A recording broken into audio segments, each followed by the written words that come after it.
What's happening, YouTube? Juggy here. Check it out, people. Welcome back to the storyline of Call of Duty Nazi Zombies and exactly how the storyline started. And today we will continue that of part 2. We already know in part 1. Let's recap really quickly who we met. We met Dr. Edward Richtofen, Samantha, Dr. Maxis, Fluffy, the teddy bear we know by Element 115, Takio, Dempsey, Nikolai. We met Group 935. We met all of those characters. We learned about their stories. We also learned about how the story actually came to be of Call of Duty Nazi Zombies. Now today we will continue where we left off at, which was the moon map. The confrontation between the spirited Samantha that she's trapped in time with Dr. Edward Richtofen and his team of Tank, Nikolai, Dempsey, and Takio trying to free Samantha. Now you guys don't know about that yet right now, so I will explain to you. So now we started off on Moon Boom. We're at Area 51. Just so you guys know, just a little recap that you guys don't know is that once you play Shangri-La, the map, that actually tells everything about what's going on about the moon, or actually starts up what happens on the moon, which is once you do the Easter egg time will tell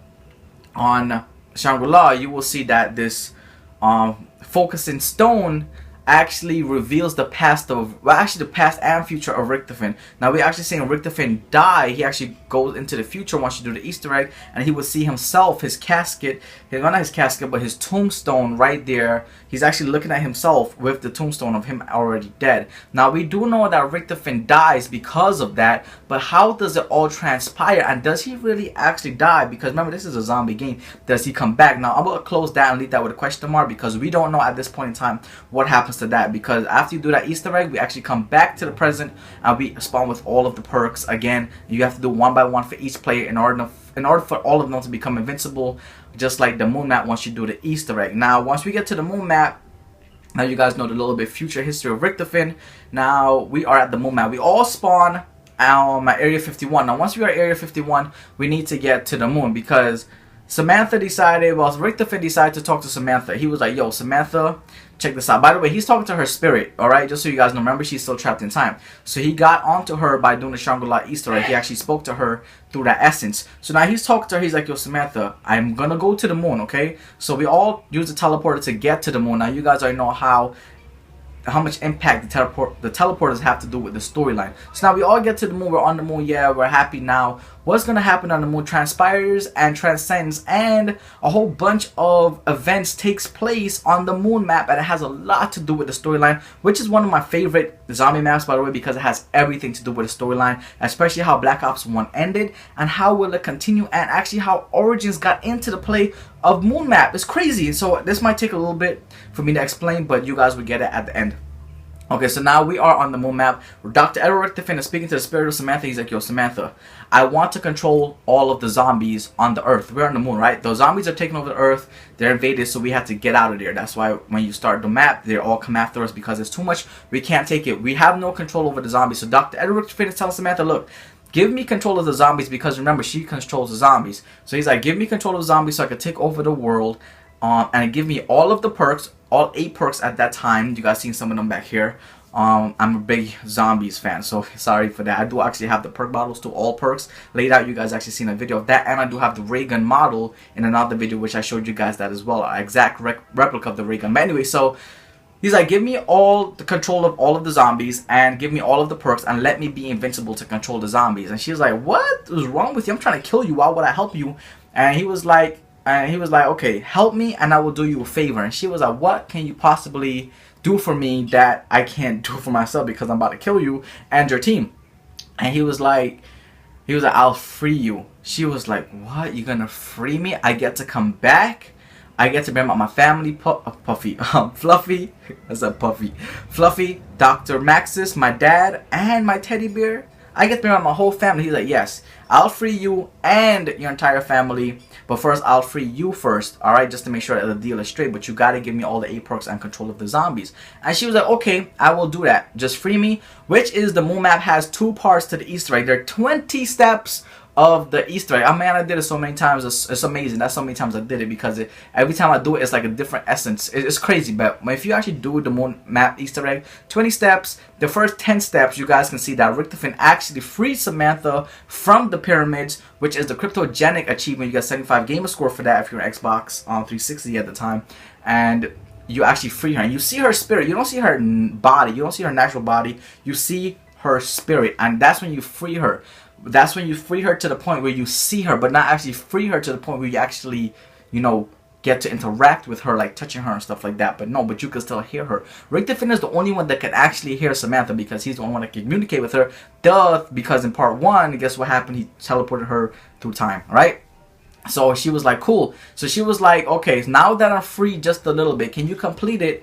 And he was like, yes, but you got to promise me all 8 perks. So at this point in time, zombies are still coming after us. We did the first 10 steps of the Easter egg. Now continuing the last 10 steps of the Easter egg. You guys can see at the end of the Easter egg what transpired with twist of events no one's seen. We actually thought Rick the Finn was going to win over Samantha. But no, once Rick the Finn actually freed Samantha, Rick the Finn, when you do the Easter egg, Samantha gave Rick the Finn, boom, she actually like throws a light at him. And he gets all the 8 perks, right? You get all 8 perks. He's invincible. Once you go down, you get picked up, you come back with all 8 perks, right? You die, you bleed out, you come back with all 8 perks. So you're invincible at this point in time. And he's like, yes, he's happy. But at the same time, when Samantha was beaming him with all the 8 perks to load on your screen, it pops up. Guess what she was doing? She was actually transcending her spirit into his body. Now, when you actually play as Rick the Finn, and that takes place right there where Samantha is possessing Rick the Finn to the point where she's now Rick the Finn, and you're the character Rick the Finn. Now you don't hear Rick the Finn's voice anymore. They actually switch spirits. So Samantha's now is in the body of Rick the Finn, and Rick the Finn is now like, oh my god, I can't think about the word right now, but he transported into the realm that Samantha was in, lost in time, right? So that's why the Lost Little Girl achievement is so important, alright? So we'll talk about that later when we get to Origins, right? So they switch bodies, they switch spirits. Now Samantha's in Rick the Finn's body, and Rick the Finn is over there just chilling and lost in time, and he just don't know what the hell is going on. So now once you are the character Rick the Finn on the moon, everything just changes. Now you are Rick the Finn, and every time you kill zombies, you hear the side of Samantha that no one has ever heard before. Now she sounds like a crazy little girl, okay? She is so scary. Even though how she was in the box, every time you move the box, she screams and she laughs basically, and you can't get no weapons. You gotta go to the next box to get the teddy bear and whatever. You guys already know about this. Now you actually hear her speak, and she just talks all crazy.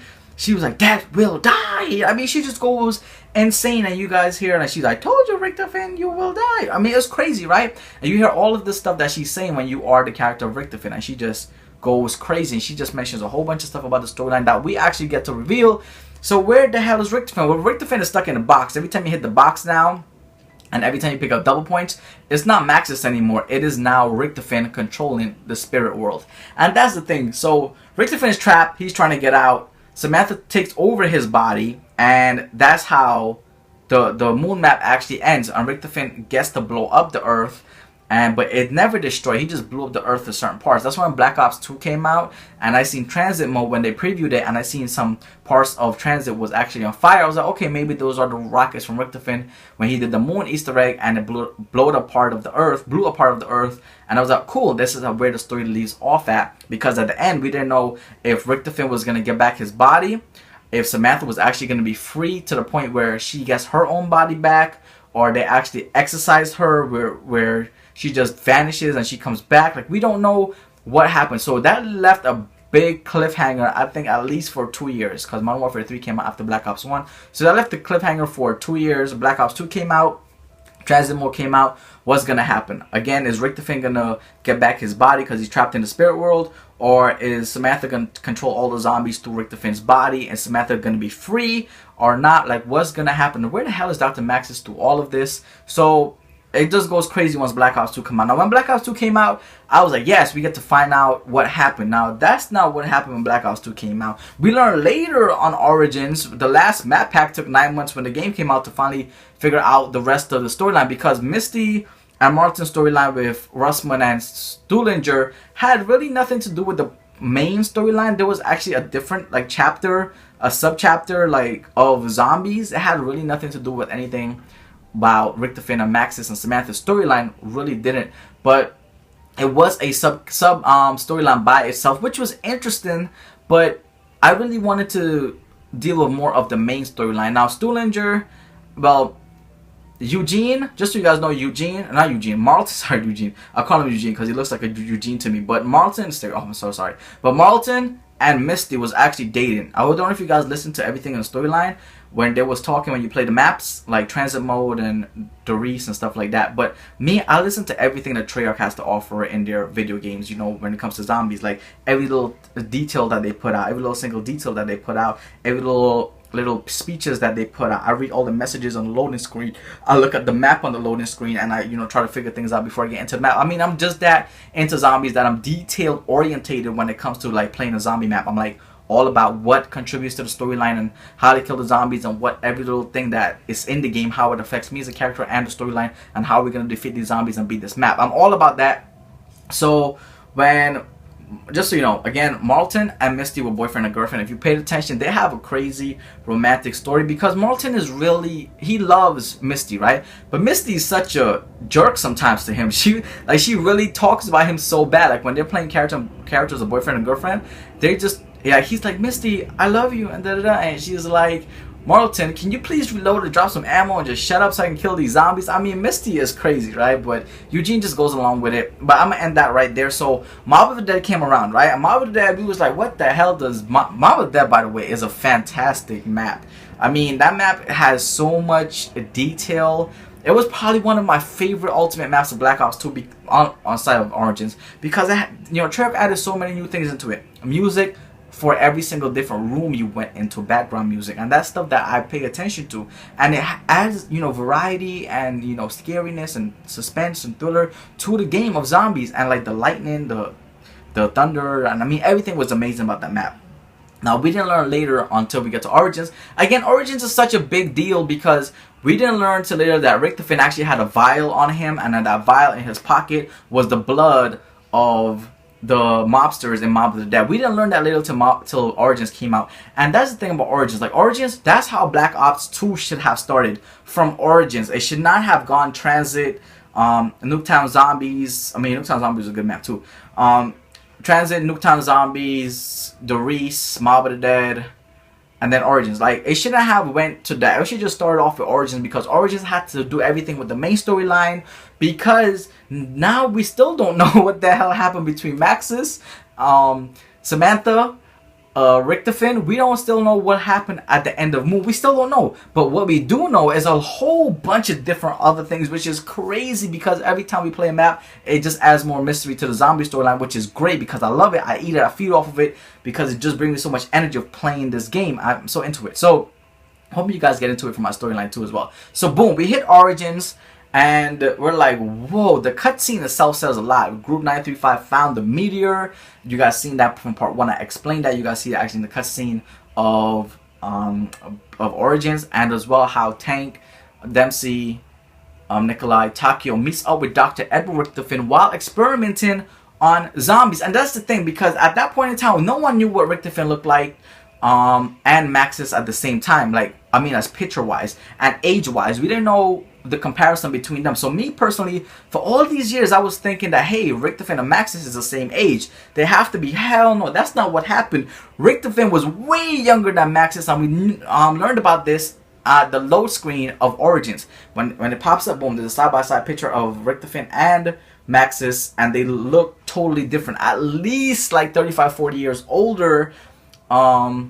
I would say at least 25-30 years older Maxis is than Richtofen, and that makes a big deal. Why is that such a big deal? Because actually how you do the Easter egg on Origins, it ends with the cutscene, and you will learn Eddie. Now, before I get to Eddie, so now we are on the Origins map. We learned all of this already. And we do the Easter egg. Now we went back in time, way back before Black Ops 1, where the characters first met. Well, actually Black Ops 1 in between there, where the characters first met and how they started fighting zombies. They teamed up with Richtofen because it's being taken over by his own creation, right? There's a lot. I mean, I love it, right? So it started out, and the zombies are controlling everything, and they're trying to kill us again, and we're teamed up. We're going to try to go back and lash them out and take care of them. And at this point, Richtofen is trapped. I mean, Maxis is trapped in the spirit world. He uses a drone to try to communicate with us. Samantha's just going crazy in the crazy place. She wants to be free. She's like, please free me. If you free me, I will give you the power. Now, that's perfect because from Black Ops 1 where Moon left off at, we was like, she wants to be free. Now she's actually trapped again in the spirit world. So now we know that this is not the first time that she wanted to be free, right? Because in Moon, we thought it was actually the first time she wanted to be free, but no, that was actually the second time, because the first time in Origins we learned that she wanted to be free, and she was really set free, but was she really free? I mean, it's crazy. We don't know. We still don't know what happened, because I mean, we know a lot, a little bit more than what we did before once we did the Easter egg. So we did the Easter egg going around the map. We're trying to help her to be free, because again, she's going to give us all this power with the staff so we can kill the zombies. The staff by itself was amazing, and that's probably why it made such a big deal of a map, besides of all of the chemistry the map had to offer. But just the simple fact of the staffs and, you know, the pack-a-punch, how it would look like ice blocks, blue, it was just amazing. It was just amazing. And if you guys haven't played that map, please go play the map and try to do the Easter egg, because you will learn a lot, especially at the end with the cutscene. So now we did the Easter egg. We put Max's drone. So Max's spirit actually went into the spirit world and free Samantha off of Richtofin's hand, right? We have to release it into the portal, into the blue, into this light. Boom. What happens to us? We still don't know, because we're standing there. White light comes, cutscene happens, and boom, this amazing cutscene actually came to light. And then the cutscene, it took us back even further. Yo, Treyarch is amazing. I'm telling you, with the storyline, it's crazy. It's amazing. So they took us back even further to the point where Edward Richtofen was younger, and we learned about this in the load screen again. Remember, he was Maxis is 25-30 years older than Richtofen. So when we got to the point where Samantha and Richtofen was around the same age, but actually Samantha was a little bit younger than him, and you can tell by, you know, the animation as well, and how she looked and compared to Eddie. And we learned that what Samantha was telling us at that time. Oh my god, I gotta focus with you guys real quickly, so you guys can understand, because I'm gonna say stuff and you guys not gonna understand what I'm talking about. So let me create the environment with words, a description, so you guys can understand. So once we do the Easter egg in Origins, boom, we went to this light and it started the cutscene. Now we are located in this room, and the cutscene starts that we're located in Samantha's house, Dr. Max's house. We are in Samantha's room. Samantha is sitting there with Eddie, with Richtofen, or it could be Richtofin's son. We still don't know at this point in time, but I think it's Richtofen and Samantha playing. They're playing this game of like chess, war games, and they're using these characters out of these small toy soldiers, and these small toy soldiers are actually the characters from the zombie storyline, like Tank, Dempsey, Nikolai, Takio, and stuff like that. And they're using these characters. They got the monkey bombs there. They got Fluffy. You actually get to see what Fluffy looks like. Not what I pictured, but it was amazing anyway. And when they actually brought that to life, it revealed a lot of stuff about the zombie storyline. So we're just in Samantha's room now. You've seen Samantha's bed, and Eddie versus Samantha's going at these zombie games. And then, you know, lightning struck, and Samantha went to the window, and she's like, oh my god, they're coming, Eddie. And Eddie's like, whoa, what the hell's going on? So now at this point in time, before I continue more with the cutscene, so at this point in time, we know that Zombies is a game that is made up from Samantha's eyes. So all this time we're just playing this game, and Samantha's telling the story. But a lot of people is really upset, because they think that we were just a game, that this never really happened. It was just a story that Samantha was telling to Eddie. But that's not the case. I'm here to tell you guys that, look, that's Samantha's storyline through what she probably prophesized. There it goes. That's the word I'm looking for. I'm sorry. I stood too long there. I was thinking about the word. So she prophesized what was going to happen, right? And we learned about this. It's not that she was just playing a game. No, she prophesized, because Samantha has a gift, and she has a very beautiful gift, and she shares it with us throughout the storyline of Zombies. But you know, Richtofen took control, Eddie took control, because he's seen what she knew, and he trying to use her to her advantage by controlling the zombies. So boom. So now once she gets to the window, the light struck. Eddie's like, oh my god, what's going on? And she's like, Eddie, they're coming, right? And all you heard, boom, boom, boom, to the left side of the map, well, left side of the actual cutscene, to the bottom, you hear these voices, which is Dr. Maxis, and she was like, Eddie and Samantha, I need you guys to come down to the basement. Now, what the heck does Maxis want Eddie and Samantha to come down to the basement for? What is he going to show them? And as well, this is the very important part, because when Samantha and Eddie left the room, Samantha told Eddie, it's your turn, Eddie. So all this time, for these last couple of years, World at War, Black Ops 1 and Black Ops 2, those are 3 games, by the way. That was all of Samantha's story that she told us, or she prophesized what was gonna happen? Do we get to learn Richter Finn's storyline now, Eddie's part of the storyline? And that's very big, because that could potentially be more games, 3 more, 4 more games of zombies, and we still need a lot more answers. Alright, and these are the answers that we need to be answered, okay? First of all, ending our origins, what the hell does Max's one with Eddie and Samantha in the basement, what kind of map does that create? Is it like a lost type of little girl kind of thing, where they gotta go and try to figure out the parts of the Easter egg that Max's want them to learn? We don't know. Is Eddie who is really Eddie? What happened to Maxis? What happened to Samantha? The end of Black Ops 1 between Samantha and Richter Finn. What happened there? Does she get to release her soul onto the earth? Does Richter Finn get back his body? We still don't know about that. And then we go to Origins, and we still don't know about what happened to Nikolai, Tank, Dempsey, and Takio. We still don't know what happened to them as well. Plus the sub story of Misty and Marlton and Stuhlinger and Russman. We still don't know what happened to them as well. And the whole big thing about Maxis versus Richter Finn, who really wins against the zombies versus Samantha, we still don't know. And what really transpired is so many stories still left to be told. In between that, those are just the main topics, some of the main topics, but there's still a lot more to tell. What really happened to Mob of the Dead characters? What happened to Call of the Dead characters? What still transpired at the Pentagon between 5 and all of the presidents and the dictators? We still don't know yet. I mean, there's still a lot more left to be unveiled. I believe every single zombie map does tell a part of the storyline and brings a different variation. Again, zombies never end, and that's what I think Treyarch tried to get across to you guys, that this story is so beautiful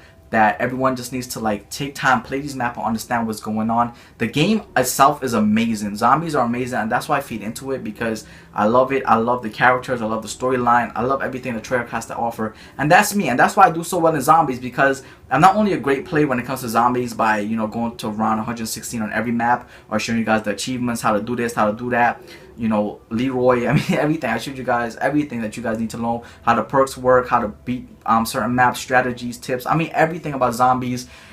Like, I show you guys everything, and I'm not gonna stop, because zombies are my passion. This is my desire of just wanting to be a part of this big, you know, Treyarch Studios or zombies. You know what I mean? What they created makes me feel like I'm a part of it, and I've been doing it for so long, coming out the military, of the Air Force, that actually I sucked myself into it because of how great everything is with zombies. And I'm a zombie fanatic, and there's a lot of zombies. I'm talking about millions of zombies fanatics out there just like myself, but I'm just a little bit more into it because, again, guys, you guys see the perks in over here, and I do also have like artwork, and I got Richter Finn as well over there on my wall. You guys can't see it, holding the Wonder Waff, and I do have the ray gun replica, and I do have all the perk bottles from all 14 perks. It's crazy. Like, I'm just such a fanatic of it, and I do have like shirts of zombies too from Call of Duty. But that's the storyline of everything you guys need to know. My channel is also founded based on zombies, and I hope you guys enjoy what I offer you guys, because I do this every day for you guys, because it's an amazing storyline, and no other storyline out there is like this. And I believe that one day they should make a movie of it, because this thing is just insane with all of the drama. Alright, so until next video, this is the end of the storyline of part 2, the final one. I'm EVILxJUGHERNOG, and I'm out, man. Hope you guys enjoyed the story and watch it again. And if you get confused, just don't forget to watch part 1 and watch part 2 again, and hopefully it makes sense to you. Go out there and play the zombie maps and have fun, because that's what it all comes to at the end of the day. How much fun are you really having? Because I'm having a blast with it. I'm Jug, and I'm out. Peace. What happens when you mix a perk and a zombie together? You get EVILxJUGHERNOG, the zombie killer. Subscribe and like to be a part of the